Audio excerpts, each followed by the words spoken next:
Mais d'abord, cette incroyable affaire de matchs truqués dans le monde du football, un vaste réseau international de corruption a été démantelé par les policiers d'Europol. Près de 700 matchs truqués, dont la moitié en Europe. Des paris sportifs qui rapportaient gros et des centaines de personnes impliquées. À ce stade de l'enquête, la France semble épargnée. Christian Réunif, Marie-Emmanuelle Guidet.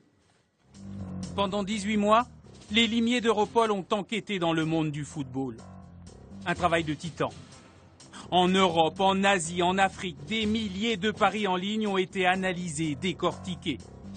Et au final, la mise au jour d'un trafic international d'une ampleur sans précédent.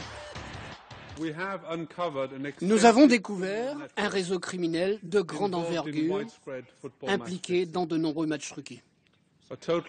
425 arbitres en tout, des dirigeants de clubs et des joueurs sont impliqués dans ce vaste réseau. Cela concerne 380 matchs dans plus de 15 pays. Carton rouge donc sur la planète foot.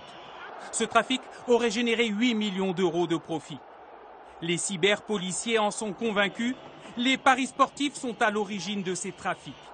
Point de départ, Singapour et des réseaux qui essaiment partout, en Allemagne, en Suisse, en Afrique et en Amérique latine.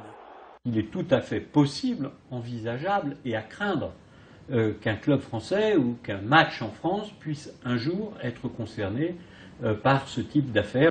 Selon Europol, plusieurs matchs de Ligue des Champions et des rencontres qualificatives pour la Coupe du Monde sont concernés.